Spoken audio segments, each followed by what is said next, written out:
Today I'm here with a woman who, in her own words, is a feisty journalist at large, a full-time flibbertigibbet, a sporadic strumpet, who can be found in media scrums, proper pubs, and the occasional mosh pit. So Lise hand. Talk about my own words coming back to haunt me. I know. What were you thinking? First of all, what is a flibbertigibbet? I've never seen that word. Well, it means a flighty young one, basically. Okay. It turns up actually in the lyrics of How Do You Solve a Problem Like Maria in The Sound of Music. Okay. And I always like the sound of it, so I just decided it's a word that should be rehabilitated along with the word strumpet. Exactly. I'm a huge fan of the word strumpet as well. From the book? Yeah, no, yeah. But it came up in the book. It came up in the book, yeah. But it's one of those words, it's like trollop and strumpet.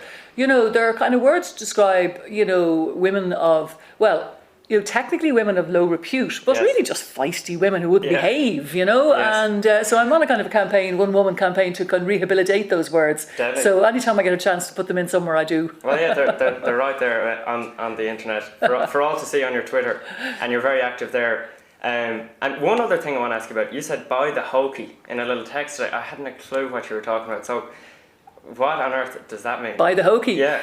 It's just, it's an old-fashioned expression meaning, my word or by God or begob, really. Okay. It's a sort of it's just a, taken aback. Yeah, it's sort of slightly taken aback, but in an amused fashion. Okay. There's no harm ever implied. Okay. But again, I do like quirky language, and I'm a huge fan of if I come across a new word, I'm immediately looking it up to see what the roots of it are and the etymology of it, and because I always live in fear of one of my kind of secret fears is using a word in the wrong context. Like, that's one of the great fears I have. It's a dumb one, but I know it's not. You don't want to appear stupid. No, I really don't want to appear. I don't want to appear. I'm a wordsmith. That's what I do for a living. I use words are my tool. Yes. So I really live in dread of becoming the butt of jokes by using some word really badly. Yeah. So I always, when I come across a word I don't know, I will ask. Yes. If there's somebody around cleverer than me, which there often is, because I should have even said cleverer than I there, or else I'll just go and look it up. And especially you are writing, so if you make a mistake, it's on record instead of in a quick chat, So the stakes are higher in your writing. I was listening to you talking today to someone else in an interview, and you were born in the Coombe, so you're a real dove then. God Almighty, fair play to you. Did your research? Well, yes. I'm going right back to the very start. And I learned an awful lot about shit on the 145. Damn it! I thought that nobody actually listened to that thing. There you go. You need to be careful around people like journalists. In this case, is actually Enda Kenny, who's not a journalist, but I suppose he's acting like one, and he did a good job. So, can you tell me about your baptism? Do you mind me asking about that story? Baptism. What happened there? Yeah, my name is a complicated kind of issue. It's gone through several more metamorphoses during my life, and my parents decided that they wanted to christen me Lisa, which of course was back in the day a very unusual name. Yeah, so I was taken from the hospital, from the Coombe to the church to be baptised, which was common enough in those days. So my mother, as far as the story goes, I think my mother was still in hospital, and my grandparents were all present, and my godparents, and I was, brought up to the font, and they were asked what I want to be called, and the priest said, that's not a saint's name, so she can't be baptised. Lisa. So my father just went, fine, so she can just stay heathen, and took me under his arm and marched out to the church, to the great acclaim and applause of my godmother, who was a very feisty woman as well. Okay. So anyway, there was a emergency somewhat outside the church, and the grandparents all got into conclave. So a great sort of Irish solution came up, which both my grandmothers had Elizabeth in their name. My maternal grandmother was Elizabeth May, and my paternal grandmother was Catherine Elizabeth. Okay. So they did point out reasonably that my chosen name was a derivation of Elizabeth. Yeah. So we could just do the classic thing and basically baptise me, Elizabeth, and christen me Elizabeth, and then I could just be known as whatever I wanted for the rest of my life. It was up to you. It was, so that was the sort of arrangement. So I mean, all my official, documents I'm called Elizabeth, which did prove handy at one stage, a brief stage when I was signing on the dole. Wow. Yeah, because I could sort of sign on the dole and just write. I think I'm probably past the statute of limitations at this stage.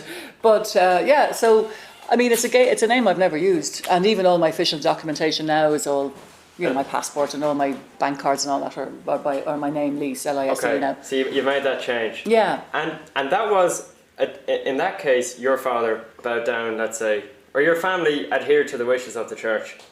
We are living in a completely different Ireland now. So can you tell me about your experience of that Ireland, and specifically in relation to religion, and how much adherence have you paid throughout your life to that tradition, if any? Well, I think that the compromise, I mean, I always admired my old lad for, taking the stand anyway. And I think he actually, to be honest with, I really don't think he bowed to the church. I think he bowed to the will of his formidable parents and his formidable in-laws, to be absolutely honest with you. I think they were scarier prospect crossing them than the church. I get you. Well, I mean, I was educated by the nuns. I was educated by presentation nuns in junior school, and then the Loreto nuns throughout my senior years. Okay. And I would say religion, no, I really kind of opted out of the whole religion thing quite early on. Fair enough. I remember being in religion class, and I must have been still in very early senior school, and the nun was admonishing us about the dangers of boys and all their primitive urges.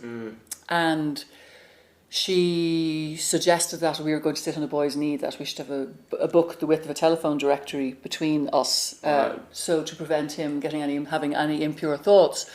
And I remember raising my hand and asking if the Yellow Pages would suffice.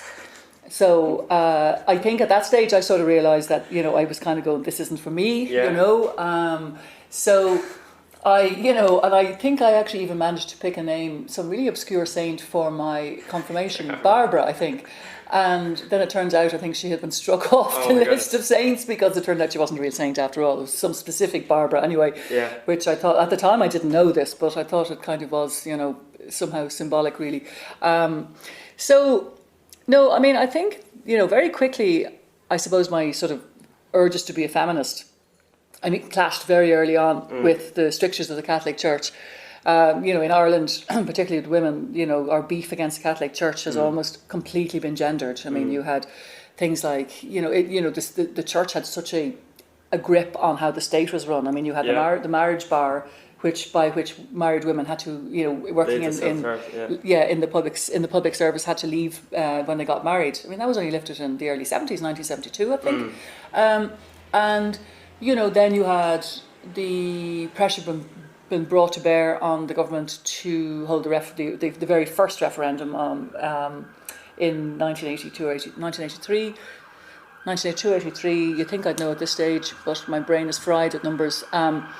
To insert the Eighth Amendment into the Constitution, which was a total ban, obviously, on abortion in the state. And so religion just became incompatible with my own feminist beliefs. Okay. I couldn't square them in any shape or form. So I found it much easier just to, there was no sundering from the church. It was just a drifting away, because it just really had nothing to, it just didn't square with the way I wanted to live my life and my own belief system, so to speak. So I just want to pick up on two things. The first thing, you mentioned the telephone book, and in the American South they kind of joke, leave room for Jesus. So it's the same, literally you were leaving room for whatever, to prevent those urges. It's a funny kind of That's interesting. way of looking at it. Yeah.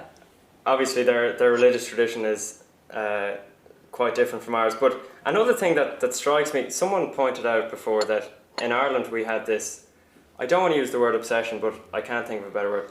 The obsession with the Virgin Mary, who gave birth and did her duty as a woman, as it were, without having sex or having sinned. So you were supposed to be an unsinful woman, but still reproduce as an Irish woman, or as a good, dutiful Catholic. It was a funny contradiction that doesn't square at all with, as you say, your value system.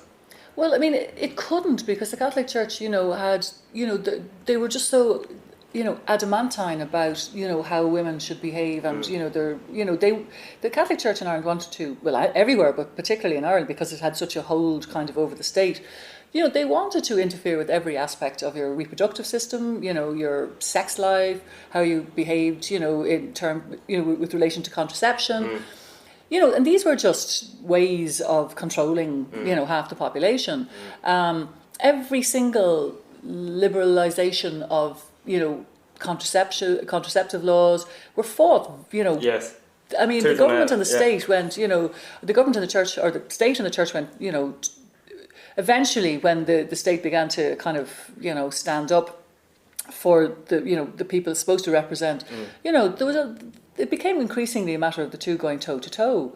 And it was all very much, you can't look at the separation of church and state in this country without looking at it through the prism of rights, reproductive rights, and the struggle, to separate, to get the church out of your own business. It has been, it has been a manifestation of that separation, hasn't it? That these changes in the legal system and in politics, etc. Yeah, I mean, it's a huge, jumping forward a good bit, but I think it's relevant, just pertinent to this particular topic. For me, probably one of the more dramatic moments in that struggle was actually in July 2011.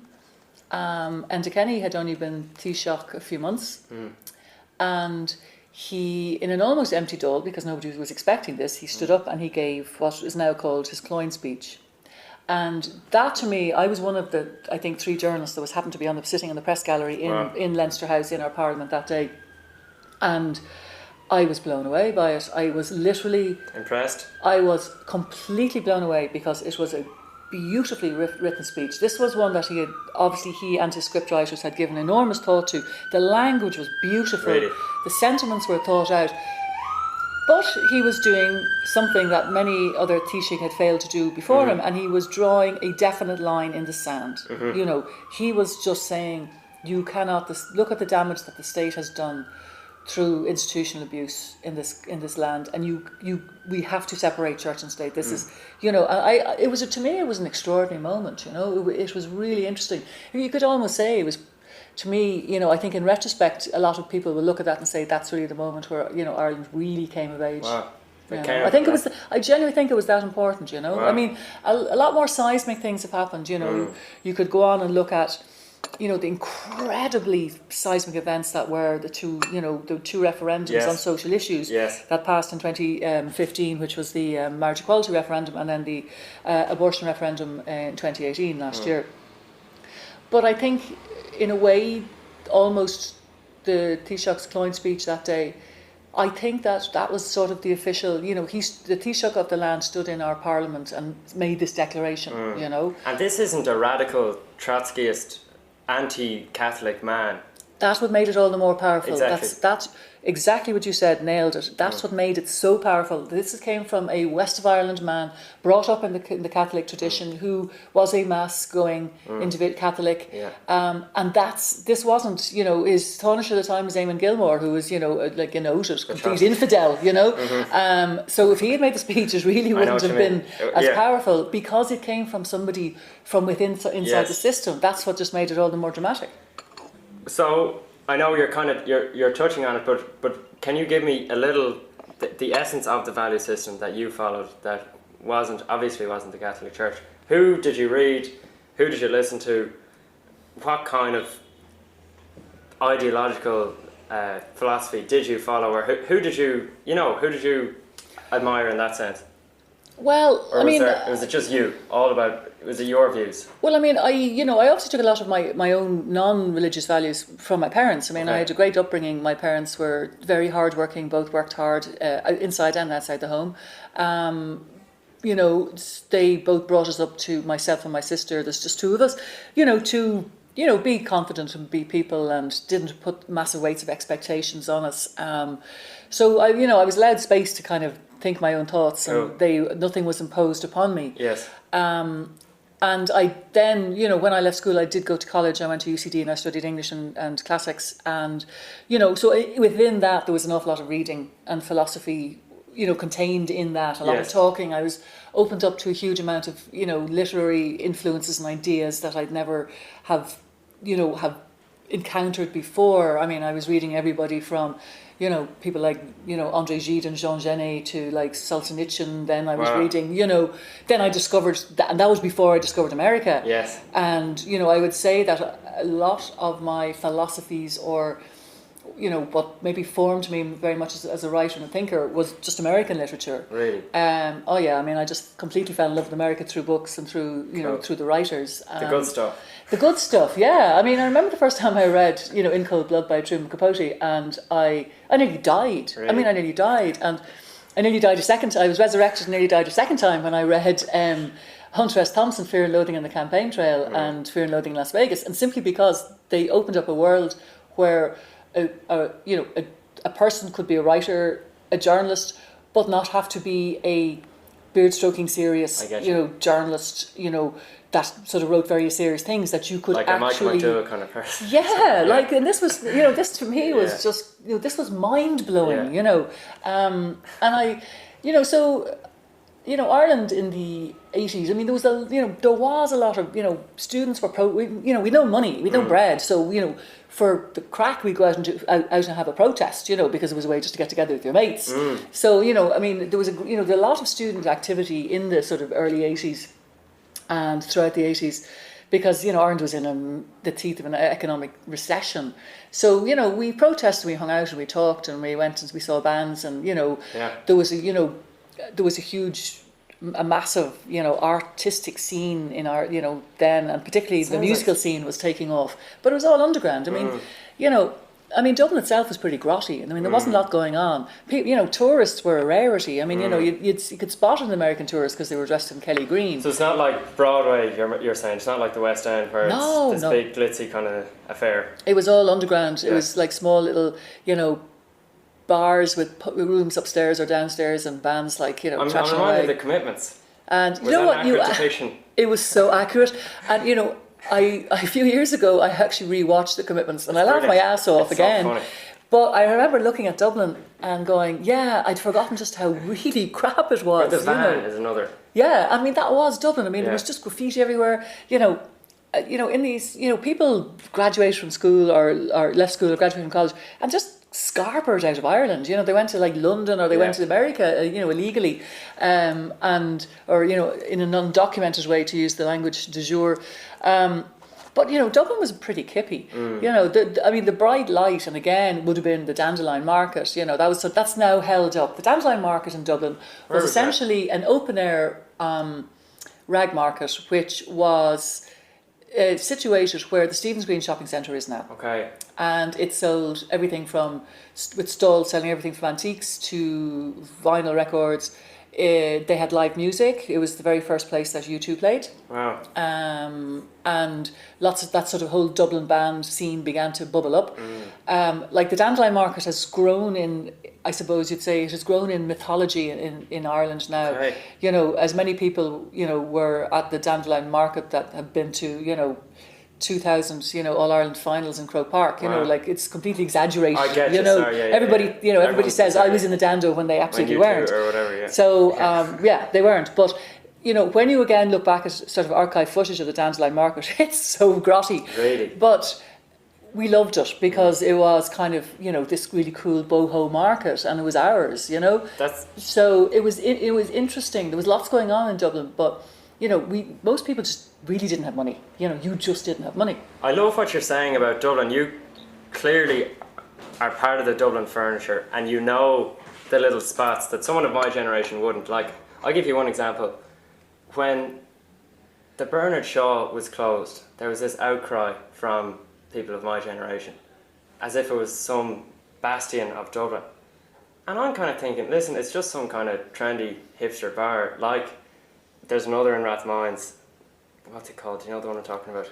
The Blackbird or something like that. Yeah. And there's another in Copan, and it's like the coffee shops. I just see that as a little bit of a fad. Not a fad dismissively, but you know what I mean. It's not as institutional to Dublin's heritage as I think it's made out to be, personally. So, can you give me some spots, some haunts, as we were talking about, that typify the best of Dublin, or your memories of Dublin that can still be got to today? That can still be got to. You see, that's like we're key. in one now. Are we in one now? Well, we're now sitting in it's an upstairs bar called the Library Bar in the Central Hotel, which is just off Grafton Street, and it's a beautiful old style dark wooden floors, wooden panelling. It looks old, and it could have been here for ages. I've certainly been coming here for years.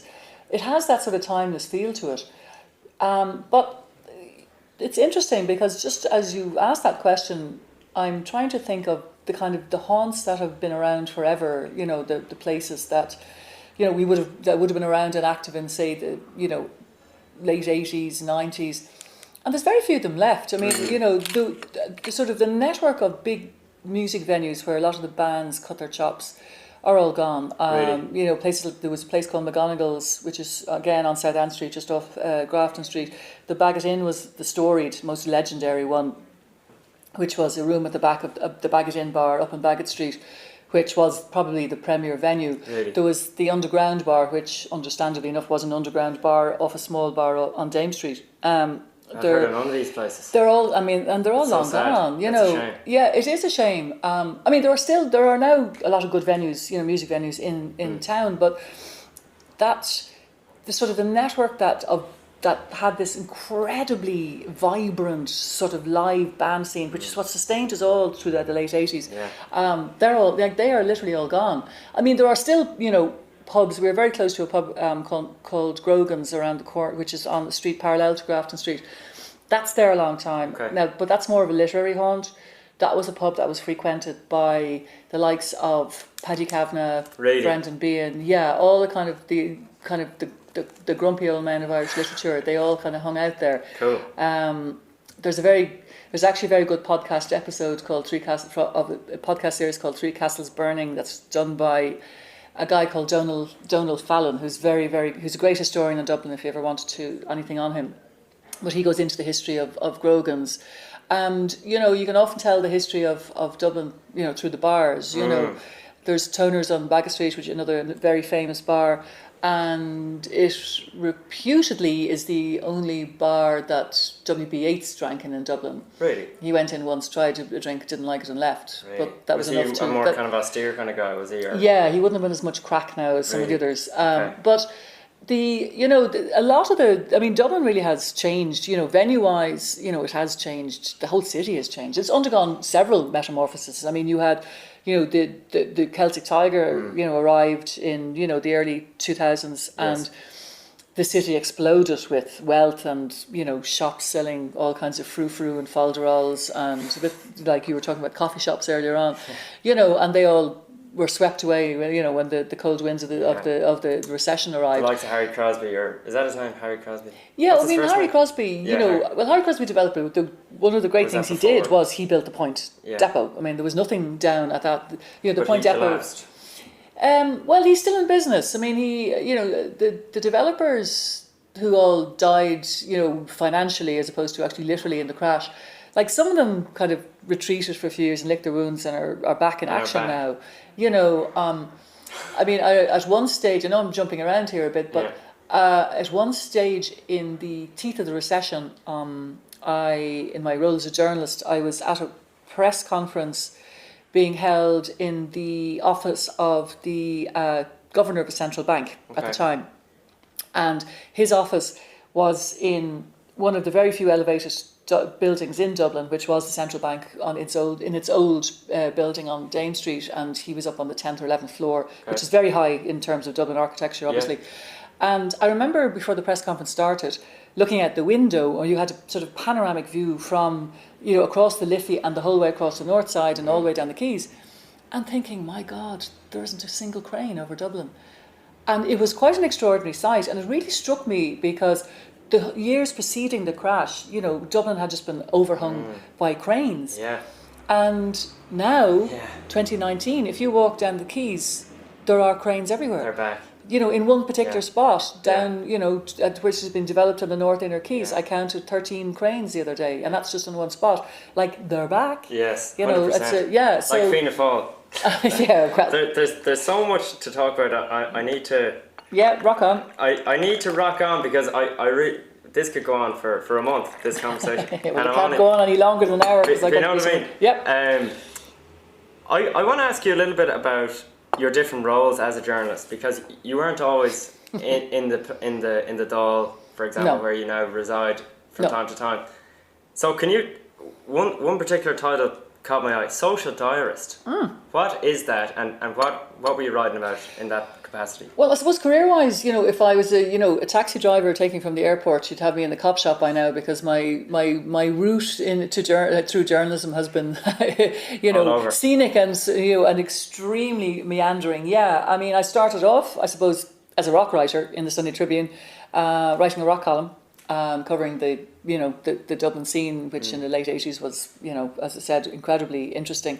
And I then moved to the Sunday, I was poached by the Sunday Independent as a feature writer, rock writer, improbably for almost a year, fashion editor, which was, I still look back at it was like some kind of fever dream, really? Because all I ever wore were jeans, Doc Martens and t-shirts. But anyway, in their infinite wisdom, they gave me the job for a year, and I did enjoy it. Social diarist was kind of happened by accident. In the Sunday Independent, when I was working there was probably one of Ireland's most famous ever social diarists, a woman called Terry Keane. Oh yeah. Who ruled the back page. I mean, she was the doyenne of social, diary. Is that just gossip diarying. then? Yeah, I mean, it's basically a gossip column, whereby Dublin had a pretty lively night scene. So you go out and about, or Terry, she wrote this column along with Anne Harris, who was the deputy editor of the paper and the features editor.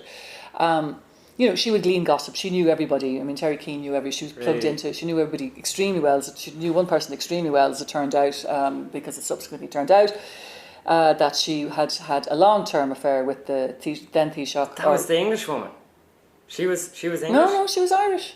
Oh, anyway, sorry. Go on, anyway. Yeah. Well, it turned out that Terry Keane had a long-term affair with Charles Hokey, who had been Taoiseach at various intervals during this. But she was very well connected gossip-wise, and she used to do this column, and it was genuinely a huge deal. Everybody used to buy the Sunday Independent to read what Terry Keane was writing about. Really? But every now and then Terry would go on holidays, or she would go. She was going abroad, or she was doing something. And I don't know why, but one day I got tapped up just to sort of stand in. Now, doing it under her own name, I won't write anything unless my name's on it. That's one of my rules generally. Of course. Unless I'm writing, say, the leaders for, the editorials for a paper, which is completely different. But anything that I write, I will always put my name to. So I used to do my own diary, social diary. And you know what? It was probably the best training I ever had as a writer. Simply because I was terrible at gossip. I basically saw no reason why I should write about who was going out with who. It just didn't interest me particularly. So I used to disguise the fact that I had absolutely no gossip to impart by writing kind of, in a funny way. So if I got people laughing, they wouldn't actually notice that there's absolutely bugger all, to the story itself. Yeah. So I mean, through that, I suppose that was probably how I sort of developed my style, to be absolutely honest with you.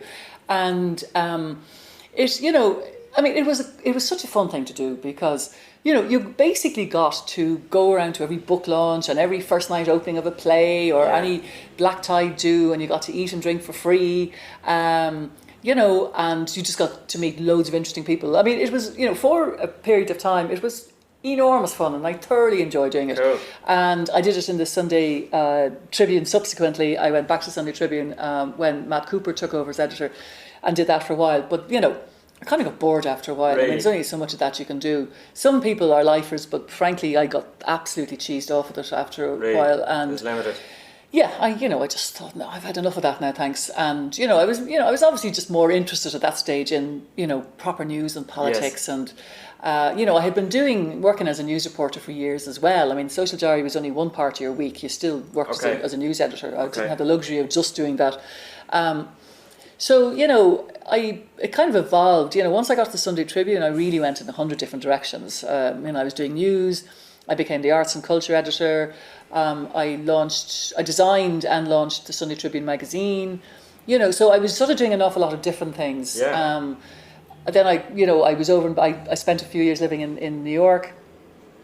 2 years living in New York, and I did absolutely nothing except travel around and live in New York, which was extremely enjoyable. Like an existentialist or something. Just like a just lazy ass bird who loved New York, really, to be honest. You know, I mean, I suppose I was living a slightly Proustian existence, except I wasn't lounging around. I was, you know, bar hopping and having a great life.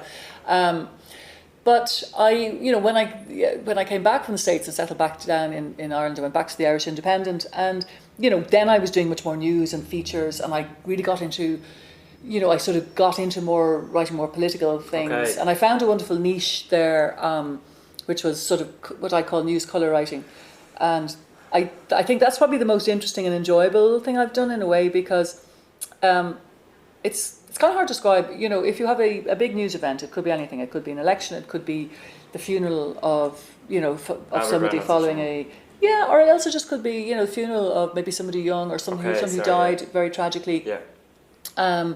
It could be the playing championships. It could be the Ryder Cup. It could be anything. Well, and is a bad example, but go on. Yeah, so you know, I'd be packed to a huff along with the news journalist, and they do the hard news, like, you know, the actual news lines out of it, and I'd be there to paint the verbal picture. You know, so it was kind of people who weren't there or didn't, you know, could get a sense of what happened, you know, what it looked like, what the day was like, how people felt, you know. But colour is the best word for it. I remember the first time I met you, I was doing work experience with a senator in the Oireachtas, and she offloaded me for a day to Fiach Kelly. Oh yes. And he brought me around to meet all these journalists. Yeah. And I remember distinctly meeting Michael O'Regan, and he was very friendly, and you were very friendly, and you were telling me about writing colour pieces, and basically you just take a kind of a light-hearted view on the theatre of Irish politics at the moment. And one thing I've written down here, whenever I've seen you in the press gallery in the Dáil, because you can see, as you know, from the visitors, what do you call that? The visitors gallery. The visitors gallery, you can see the press gallery. Yeah. And you always have your kind of head tilted, and there's some kind of smirk on your face, like you're clearly seeing it. Not that you're not taking it seriously, but you're looking for the kind of quirks. Yeah. And the atmosphere, and you're not just looking for the boring kind of copy and paste, you know, this is what Micheál Martin said about X. Yeah. You know, so it's a lovely job that you do.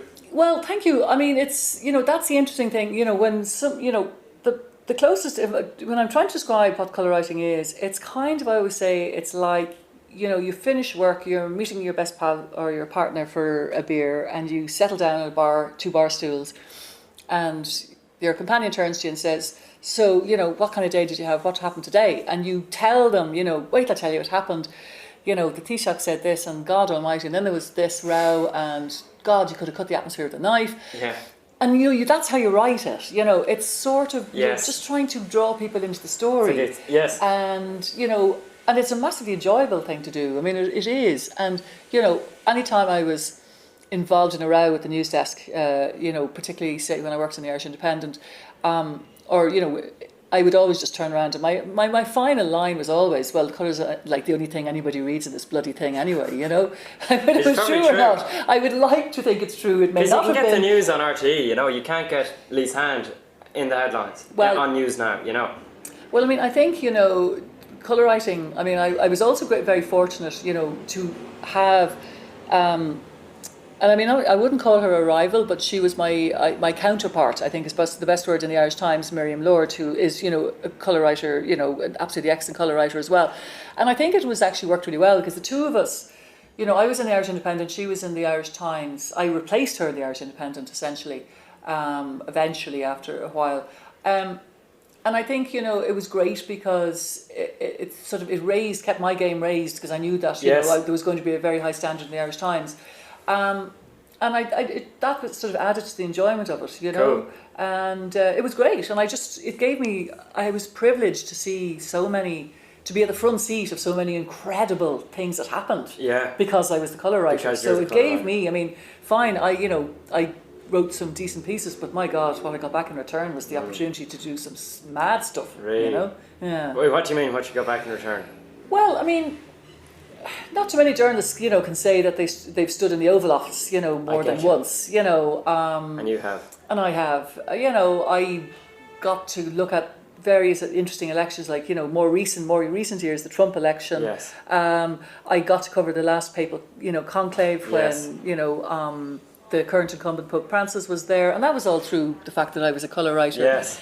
You know, I got to go to lots of really, like some of the really fraught, you know, European summits, you know, post-Brexit, and I obviously, you know, I was in London when the Brexit referendum happened. Wow. So, and that's all. You've been all around my the job place, that took, but it was, you know, it was my job that allowed me to do those things. So. Wonderful. And can you tell me now, because you've been in and out of different newspapers, and the way I thought about it today was, most people when they're laid off work less because you're out of work, but it forces you, when you become freelance or whatever, you probably have to work more. Is that fair to say? And you're trying to put more out there.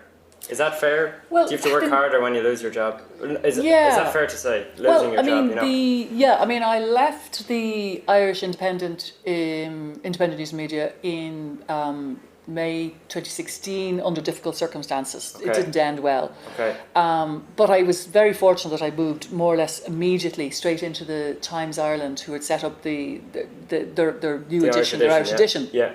So I kind of more or less seamlessly picked up where I left off. Fair enough. Doing more or less exactly the same thing, but in, you know, a much happier surrounds, and, you know, I loved the team I worked with, and everybody was fantastic, and they're really, really great. But that came to an end when the operation was effectively shut down in the end of June of this year. Okay. You know, the Times is part of the Murdoch empire, and a decision was made somewhere up the line it's a business, isn't it? To pull the plug on the Times Ireland edition, which I still think is a terrible shame, really? Because I think if they had actually put some money into marketing it, which there was really no money put into promoting what was actually a really good product. And the editor, Richard Oakley, I think his instincts were right, that he set up a brilliant online newspaper before moving it into print. Yes. So he actually kind of acted in a counterintuitive way, and I think it was really good. You know, we were picking up subscribers, and I think with proper, you know, promotion and marketing, we could have actually, you know, thrived. But, you know, the decision was made, the plug was pulled. And, you know, about 20 odd journalists, you know, basically found themselves unemployed quite suddenly.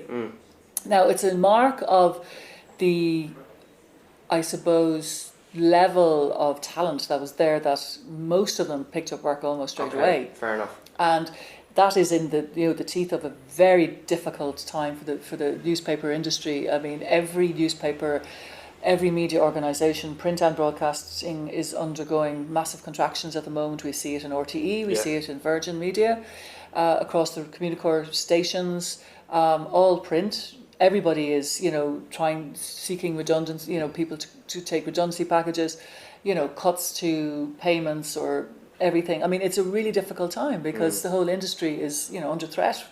You know, largely from cat videos. Largely from, you know, people consuming news through things like Facebook and Google, and you know, who've hoovered up, you know, most of the advertising revenue that's out there now go to the network giants. It's like the Uberization. It's happened to so many industries. Yeah. And it's kind of happened to news as well. Like they take a cut.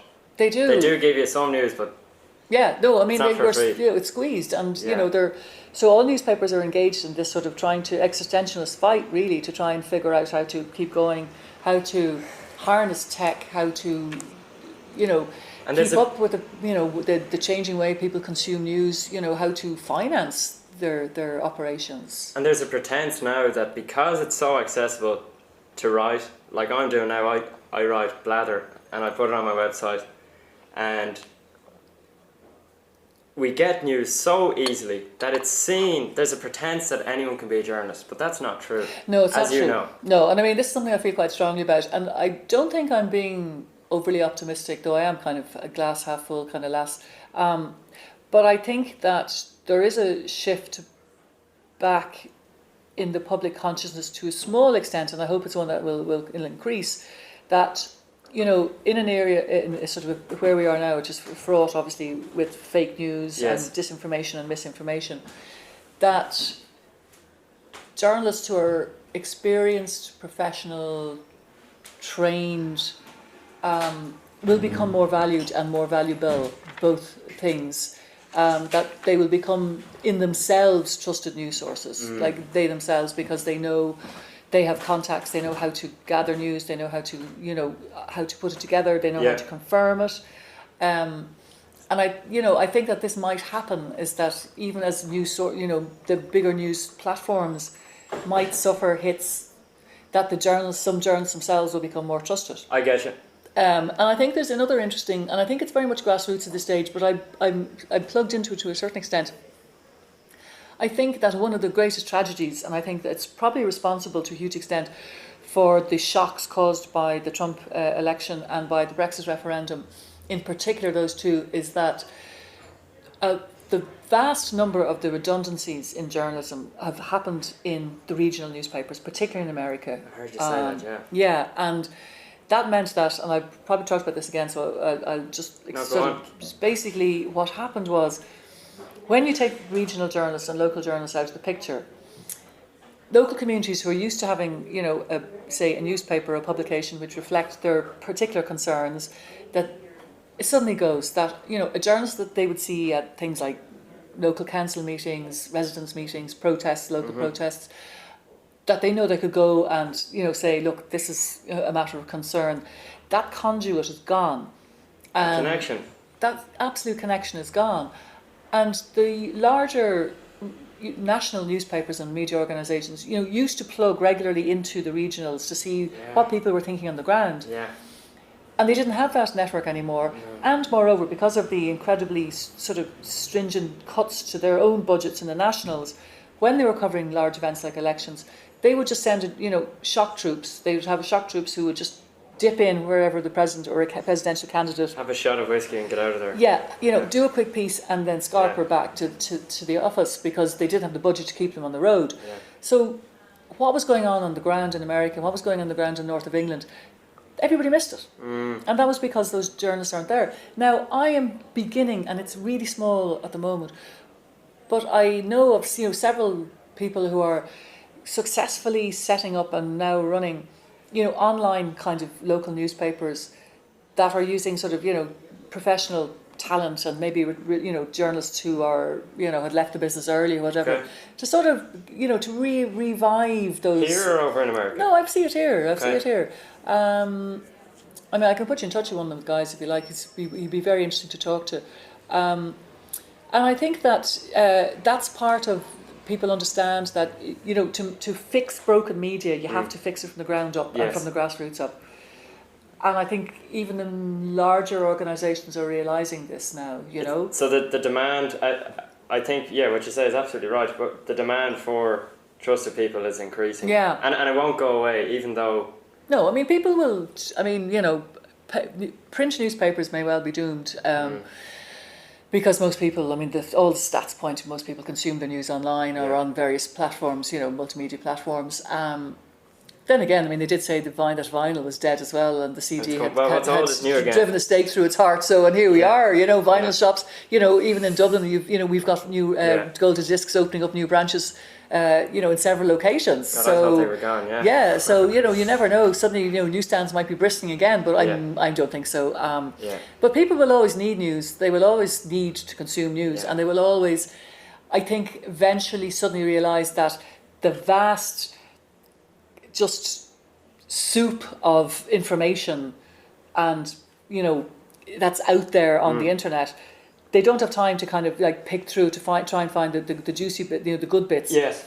So I think that there is an understanding. I know one particular media organisation here in Dublin that is currently in the process of trying to hire senior reporters. Now that hasn't happened in a while. How's that? Can you share that? I'm not sure they've gone public with it yet, so I won't. I mean, it is the Independent, but I don't know whether they've actually advertised the jobs yet, so I'm just not sure.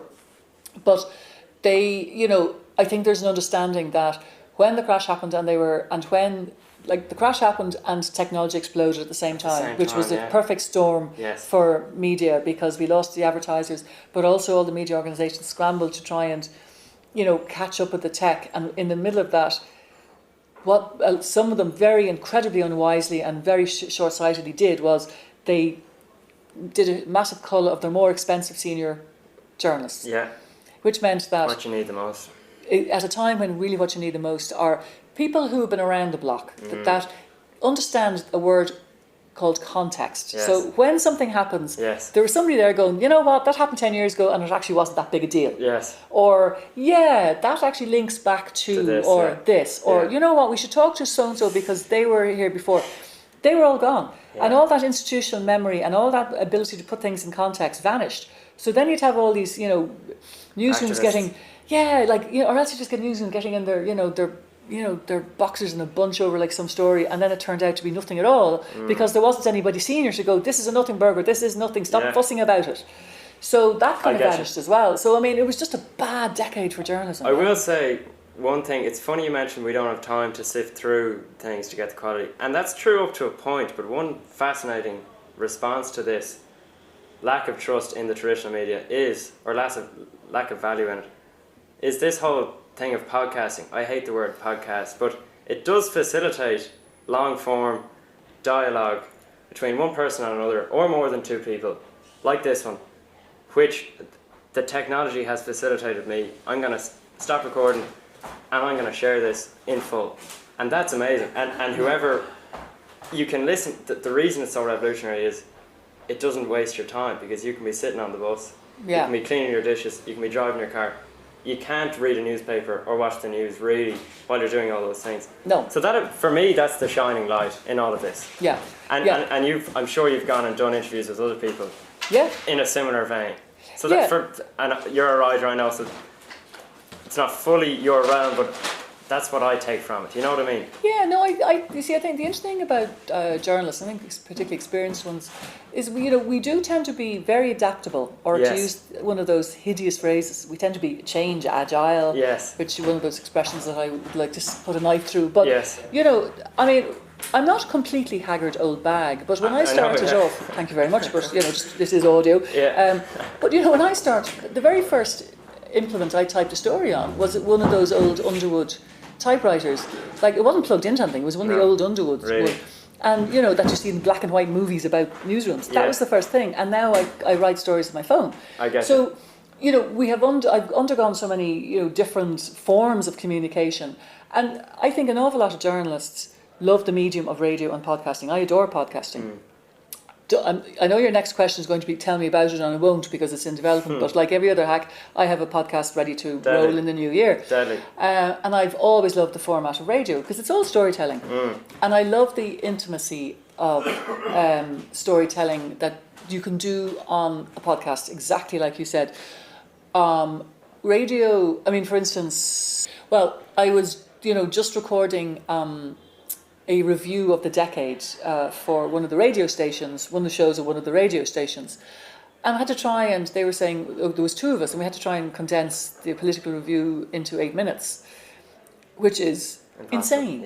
It's insane, right? You know, it's just, you know, you just can't do that, you know. Whereas, you know, when you with the podcast, you do have the leisure to go into things. But I think the key thing is, as a journalist, you can also self-edit. So you just don't turn out to be, you know, like early blogging, like a guy sitting in his basement, you know, rambling around, you know, about, you know, gaming or something. Gaming or Roswell or or a girl with makeup, exactly. You know, journalists, we self-edit, so you know we can keep it sort of. We know how to tell a story verbally and audially, so you know we can bring it back to the start, and we don't have to turn it into a big thing. But I absolutely love podcasting, and I love there's a few political podcasts that I really enjoy. And I think it's a great format. Yeah. I want to go back to 2008, to that tumultuous time in Irish politics and journalism and all that. Can you tell me, where did it go wrong for Fianna Fáil? I know so many things went into it. Is like, what stood out to me, I was watching a documentary about it last night, and Cowen, they kept saying Cowen didn't do optics, and he just wasn't the man for the PR that was necessary. But I was just asking myself, how on earth did he end up being Taoiseach in the first place? Well, Brian Cowen ended up in the Taoiseach's office simply because he was essentially anointed by Bertie Ahern. And Bertie Ahern, through luck, insight, serendipity, got out of the gig just before the economy decided to go over the cliff, essentially.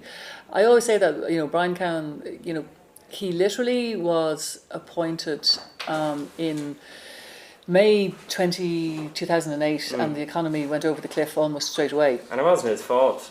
No, it wasn't his fault. It was just but it was the government had the successive previous governments had a very laissez-faire attitude to controls in terms of oversight of controls of what was going on in the central bank, what were going on in all our banks, the out of control lending practices. I mean, it was like the Klondike. I mean, a 20-year-old temp could go into a bank and come out with $500,000 mortgage. I mean, it was insane. Yeah. And I just returned from the States and moved back in the middle of 2006. Yeah. And I think that sort of the cab driver I got in from Dublin Airport was sort of telling me about the block of apartments he'd bought in Cape Verde or Bulgaria or somewhere. And I thought, and I was coming from Manhattan, I'm going, what's going on in this country?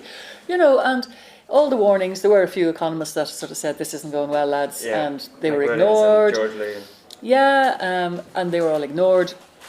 And there was, this sort of head in the sand, ostrich kind of attitude to what was going on. And, it's great talk about soft landings and all that. I know. You had sort of a Taoiseach who, wasn't necessarily an economist. I mean, he had trained as a solicitor. That was his sort of background. And likewise, you had a finance minister who was, like illegal. Yeah. So, you didn't have any economists, in the sort of the main jobs, at a time where we really needed people who could see the warning signs. And, again, it was a perfect storm of a lot of what I just talked about, lack of kind of oversight of regulation and, allowing the banks to do their own thing. And obviously then, we were kind of a small open economy, and we were very, very, liable to the shocks caused, overseas. So like a little boat, when the big waves came, they, put us under. And, I suppose the most dramatic period was, the night of the bank guarantee. I mean, that was insane. That was 2 a.m. or something, wasn't it? Yeah, and that I think was the point where really Irish people began to really pay attention to what was going on. It was a particularly fraught few days before that. There was rumours about bank runs, and Joe Duffy was taking calls from people saying, "Oh, Joe, I've been down to the post office to get out me a few quid," and that was causing angst in government circles. And this dramatic, I mean, almost cinematic kind of situation, where you had, the CEOs of top banks, been sort of smuggled into government buildings in the dead of night, in smoke-filled rooms, and mostly men, of course. I don't think there was a woman in the place unless she was bringing in the tea and sandwiches, and this momentous decision to offer a blanket guarantee to all the Irish banks, which was an incredibly strong, incredible decision to make, and it was essentially made by a fairly small group of people who were persuaded into it by a lot of bankers who had everything literally to lose. So 2008, that really kicked off probably sort of particularly 2 years of just awfulness. I mean, it was awful. I mean, it was, we were talking earlier about, Dublin being, very down in the, a bit of a kind of an El Kip, and then, the Celtic Tiger making it all shiny. And then there was this period where every time you walked around town, those new shutters had rolled down on some place. You were sort of hadn't seen somebody around, and it turned out they had emigrated, to try and find work. Dole queues, just, and a general sense that nobody really knew who was in charge, what was going on. Brian Cowen was a very bad communicator. He wasn't able really, he didn't have the ability to kind of make those speeches to kind of rally people and rally troops and, say to people, look, it'll be okay, you sort of needed that. I mean, along from the action, you did need a bit of oratory as well as action, you do. And it was a really bad time. I mean, it was really bad. And the sort of 2010 was probably the worst of it. You had a year of incredible, instability. I mean, across the whole political system. I mean, there was a famous heave against Enda Kenny, which he survived by the skin of his teeth that summer in the June. And then you had those remarkable months from September 2010 to really February 2011, when you had, Brian Cowen got involved in this bizarre sing-song and, subsequent interview, horse interview he gave. with Colin McQuilla on Morning Ireland, which he said he was suffering from congestion. Well, I was down in the Ardelon that weekend, and when I tiptoed, off back to my billet at 3 o'clock in the morning, he was still up and there was still pints in front of him, the next day was one of the most bonkers days I remember. People just trying to get the story and just insanity breaking out. And then, you had that sort of slow subsidence of the government. The Greens sort of said they were going to pull out, but not yet. They were going to get the finance bill through and behave. But once the Greens said they were going, that was it. Essentially. Yeah. And then you had that extraordinary, 2 weekends at the very end of November, and there was snow on the ground, and it was horrible and cold and miserable, and everybody was terrified. And the government had been denying that the IMF were going to come in and we're going to come in and bail us out, and they were absolutely adamant this wasn't going to happen. And then they gave the Taoiseach, Brian Cowen, and the Finance Minister, Brian Lehnan, gave this press conference in government buildings to say that, yes, that the IMF were on their way. And I remember Vincent Brown standing up and speaking for all of us, as he sometimes did, and just excoriating the Taoiseach, saying that, you're in charge in the country, you and your government have screwed this country over. And if that press conference wasn't bad enough, the one the following weekend was even worse, because that was the government, basically, the head of government, his Taoiseach and the finance minister, the three of them sitting, I remember this so clearly, like they were sitting in their seats in government buildings and sort of saying, okay, the IMF are here, and the three of them stood up and left the stage of the press centre, and then the Troika walked on. And I remember thinking, this is it. This is our new government. This is our new government. Wow. And that was one of the most depressing moments I think of ever, my entire journalistic career, just realising that we'd actually lost sovereignty. The sovereignty. And you mentioned that was the new government. In Dáil terms, Fine Gael have replaced Fianna Fáil for the last, 8 years at least. And to contrast the optics of Brian Cowen with his pints, with Leo Varadkar jogging with Justin Trudeau, it's genuinely comical to think of that contrast. What do you think of the new shiny Taoiseach that we have at the moment? How has he done? Because he is very concerned about the public image, and he's very in tune with press advisors, and they're investing in that heavily. How is that working out for him, and what are your thoughts on him? Well, all the last sort of two previous Taoiseach and the current Taoiseach are, they're such different people. We had, Brian Cowen, then we had Enda Kenny, who was this sort of very affable West of Ireland guy. I always said, he was almost like the opposite of Guinness. He always did much better abroad than he did at home. I frequently travelled with Enda Kenny when he went on, official visits to the States and to Japan and various other places. And he was always incredibly well received, and other politicians and journalists and media abroad were incredibly impressed with his grasp of, detail and his ability to speak, in coherent sentences, and, and his ability to connect with people. It was always, quite interesting. And he, I think, certainly, I think one of the crucial things, and maybe one of the big elements of this, that how the country settled down, when Fine Gael and Labour formed a coalition after the 2011 election, was the very close working relationship between the leader of the Labour Party and the Taoiseach Damon Gilmore and Enda Kenny. Yeah. And even though while things were incredibly fraught and we were still absolutely in the shit, the working relationship between the two men, allowed a stable government to happen and them to make decisions to try and, sort of stabilise the economy and so on. Now, most people would argue, and probably correctly, that the closeness of the relationship probably sounded the death knell for Labour, because they were perceived as having, left a lot of the poor section of society swinging in the wind by adopting a lot of Fine Gael's fiscal policies and so on. But there's no doubt that, it did start a period of stabilisation.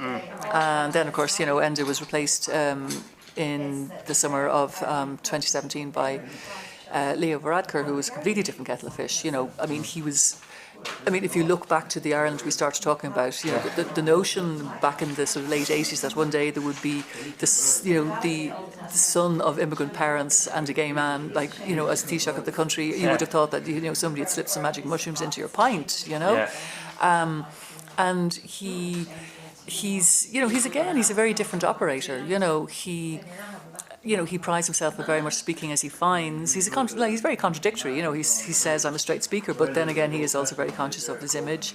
But I think latterly, I think he's a pragmatist, as very much I think Enda Kenny was before him, but not so much Brian Cowen, who was probably free to fall first, you know. Yes. Whereas I think that Enda Kenny was a pragmatist, and I think Leo Varadkar as well. And he realised, I think, the necessity to try and put party politics aside to a certain extent in order, particularly after the existential threat of Brexit loomed large. And I think the fact that Micheál Martin and Leo Varadkar have, even though they don't particularly like each other on a personal level, but they have maintained, you know, a close working relationship through this rather rickety confidence and supply agreement that was put in place after the last election. And I think that would have died on its arse a long time ago, except for the shock of Brexit and the necessity to hold that together. So you seem impressed by Leo to some extent. Well, I mean, you know, I'm impressed by, I think, his handling of Brexit, but I'm far less impressed by his handling of a lot of other things. You know, I really am. I think that, you know, like many, and I think it's a problem with every Irish government, is that it tends to be reactionary because it's rather than proactive, because it's constantly thinking how it'll play back in the constituency instead of taking, you know, decisions for the greater good. And I think there's a lot of shorter termism. You know, the way that, you know, social housing wasn't actually built. You know, they stopped building social housing, you know, when things got better, because they never thought that actually they might get bad again. The way that, you know, the establishment and the building of the Children's Hospital, the inability to get to grips with the health system. I mean, these are all things that can be laid on the Fine Gael government door because they've been in power since 2011. Well, I have two more things for you, right? And the last thing is linked to what you were just talking about. But before I ask you about the next election, I want to bring us back again to 2018 and Peter Casey, and he got 20-something% of the vote. And to me, his rise and the rise again of the ugly sentiments of, I can't even remember her name. Who's the journalist who? Oh no, sorry. The journalist who is in the Independent and now she's Gemma O'Doherty. Gemma O'Doherty. She is in the limelight now because I think there is no conservatism in the mainstream in Ireland. So anyone on the right goes underground and they ferment in the political black market, as I've started calling it. And I think if they were allowed to be out in the open, it'd be more reasonable, and you could have a distinction between reasonable right and far right. And in Ireland, I don't think we have a reasonable right in the mainstream, and anyone who's willing to speak up are the loonies on the right. What do you think of that idea? Do you think there's any truth to that?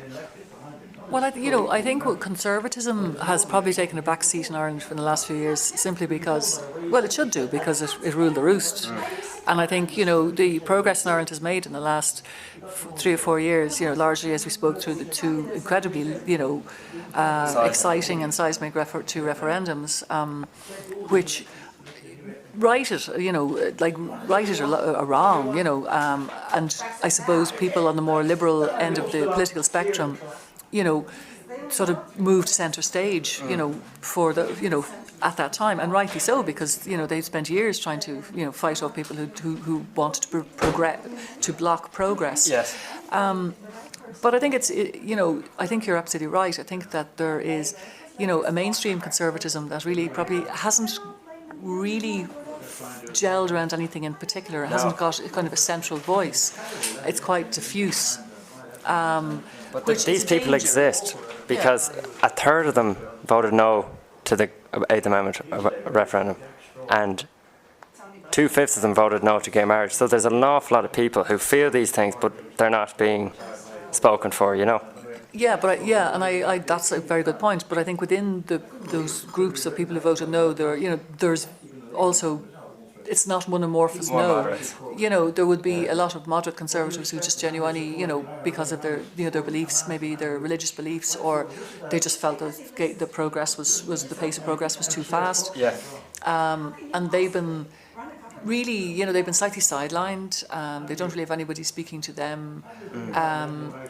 But you have the others who are just racist and reactionary and xenophobic and misogynist and angry, and they're the ones that are kind of out there in that sort of soup. And they're trying to kind of gain traction. Yeah.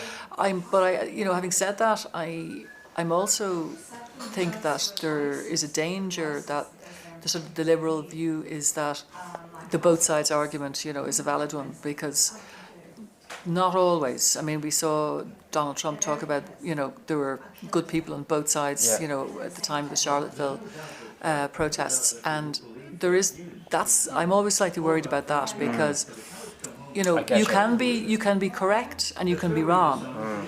You know, you don't have to. It's not necessarily that there's two opinions. You can be just wrong, and you know, people who are espousing racism and xenophobia, they're wrong. I get you. So, you know, there's a bit of hand-wringing saying, well, look, if we're getting this person on that, you know, to say something not racist, we need to get somebody on that says, you know, something racist, because that's both sides, and I just call that out as bullshit. But, you know, again, this is something that, you know, concerns us in media to a huge extent, you know, how to counter the lies and disinformation. That festers out there, particularly online, that gives traction to ridiculous, you know, statements and, you know, calls to arms by these kind of alt-right and, you know, extreme right-wingers. And I think, you know, the important thing is, I think that journalism needs to do is literally tool up, you know. I think journalists we are good at learning new things, and there are some really good groups out there that are teaching journalists how to fight fake news online. You know, how to identify deep fakes, how to find out, you know, how to identify bots, how to, you know, and that's where the new war is going to be fought. Yeah. And I mean, the way to counter these, you know, it's not necessarily giving them an equal platform with, you know, with reasonable people. It's not. It really isn't. Well, I would distinguish between Gemma O'Doherty and Gay Mitchell, for example. Do you know what I mean? So, I mean, there's a world, do you know, there's a difference. There's a world of belief between, you know, someone, you know, like you know, you're talking about there, like, you know, a former journalist who's just decided to, you know, go off and, you know, find, you know, like-minded people who believe in, you know, reprehensible things, and Gay Mitchell, who's a journalist or Gay Mitchell, who's a politician of, you know, many years standing, who would, you know, who'd be respected, who represented the country in Europe, who represented his constituency. You know, there's, you know, and if he says things they're you know, out of his own experience, and you know, he would have informed himself, and he'd also, though, be prepared to listen to the other side, and could be persuaded out of other things. And you know, like, you know, there is, you know, the trouble is that everything is just so polarized. You know, there's no real room for that sort of allowing that somebody might have a point anymore, you know. Yeah. But very last thing, I know you want to run, or you have to run, but the big story in the 2019 local and European elections was the Greens, and they are back to an extent really unpredicted. And my take on this is, I have a huge amount of time and respect for Eamon Ryan as a human being. I thought, though, that he didn't have the savagery and the viciousness and the toughness, maybe, to survive and to grow the Greens politically. And he completely proved me wrong. And I was delighted to see that he managed to do that. And the nice, gentle guy who went to Gonzaga, lovely, you know Eamon, he managed to really rally people.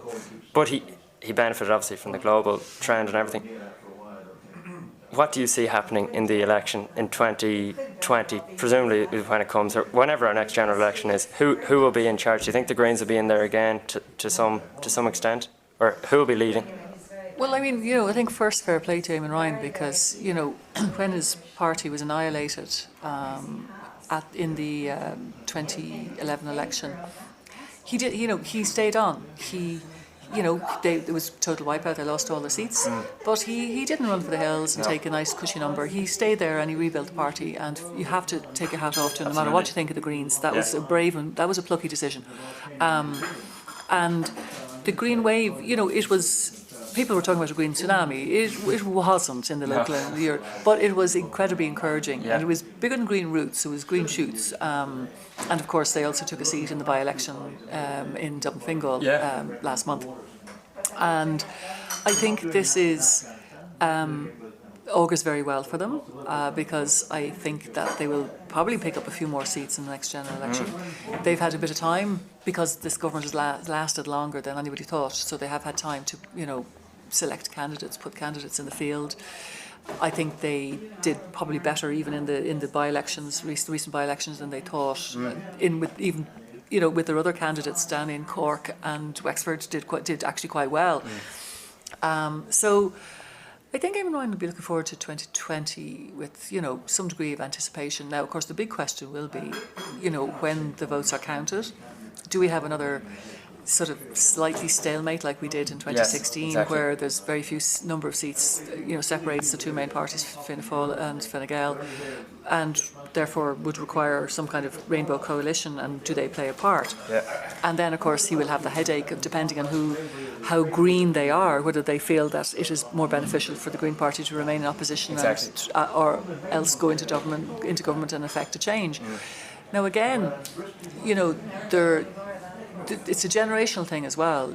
If the Green vote comes out, that could really make a huge difference. Even in the bubble of government buildings, it is filtered through that people are genuinely quite concerned about environmental issues and climate change. And every single policy suddenly, was pulled out of the bag, and a few green shapes were put on it. So there's no doubt about it that climate change and green-related issues will shape the manifestos of every single party in the next election, because they will be all hunting down that green vote. So I think the greening of Ireland in that particular non-Republican sense, will happen in the next election. And I think what I would love to see is the energy harnessed by that young vote for the two referendums on social issues, the incredible Home to Vote, which still gives me, it puts the hair up in the back of my neck when I think about that. It was incredible, unbelievably emotional to see all those kids coming home to vote. I think if that sort of same energy is I suppose injected into the Green Party and the green issues, you could see it being a really significant election for them. Then Eamon's got he could be kingmaker, so the whole thing. No, but he could be the one that'll decide, the shape of the next government, which goes to show that you're never really dead and buried in politics. If you hang in there long enough.